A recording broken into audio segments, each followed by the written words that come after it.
আপনি কি জানেন রোজা রাখলে শরীরের হার্ট, মস্তিষ্ক, ইমিউন সিস্টেম এমনকি ত্বকও উপকৃত হয়? চলুন দেখি রোজা রাখার ৮টা সায়েন্টিফিক বৈশিষ্ট্য যা আপনাকে অবাক করে দেবে। ফ্যাক্ট নাম্বার 1, হৃদরোগের ঝুঁকি কমায়। রোজা রাখলে এলডিএল কোলেস্টেরল 10 থেকে 15% কমে, আর রক্তচাপ 7 থেকে 8% হ্রাস পায়, যা হার্টকে সুস্থ রাখে। ফ্যাক্ট নাম্বার 2, মস্তিষ্ক উপকৃত হয়।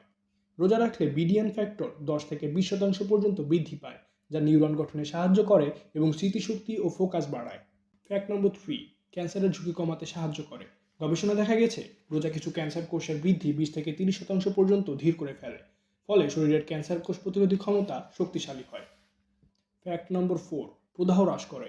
রোজা শরীরের সি রিঅ্যাক্টিভ প্রোটিন বা সিআরপি 50% পর্যন্ত কমিয়ে দেয়, যা প্রদাহ কমাতে এবং শরীরকে সুস্থ রাখতে সাহায্য করে। ফ্যাক্ট নম্বর 5, মাইক্রোবায়োম ব্যালেন্স।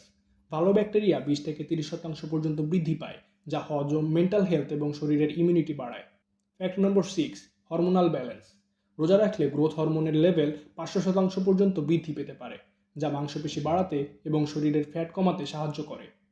ফ্যাক্ট নম্বর 7, ত্বক ও চুলের স্বাস্থ্যের জন্য উপকারী। রোজা রাখলে শরীরের টক্সিন রিমুভাল 15 থেকে 20% পর্যন্ত বৃদ্ধি পায়, ফলে ত্বক উজ্জ্বল হয় এবং চুল শক্ত থাকে। ফ্যাক্ট নম্বর 8, হজম ও পেটের স্বাস্থ্যের জন্য উপকারী। ফাস্টিং পেটকেও দেয় বিশ্রাম, ডাইজেস্টিভ এনজাইমের কার্যকারিতা 15 থেকে 20% পর্যন্ত উন্নত করে। হজম পূর্বের থেকেও ভালো হয়। পরিশেষে দেখতে পেলেন রোজা রাখলে শরীরের ভেতরে কত উপকার হয়। হার্ট, মস্তিষ্ক আর ইমিউন সিস্টেম সবই উপকৃত হয়। আল্লাহ সুবহানাহু ওয়া তাআলা সর্বজ্ঞ। তিনি আমাদের থেকেও আমাদের কল্যাণ ভালো জানেন। তাই তিনি আমাদের জন্য সিয়ামকে ফরজ করেছেন। রোজা রাখুন, বুঝে রাখুন আর আল্লাহর হিকমতের উপরে ভরসা রাখুন।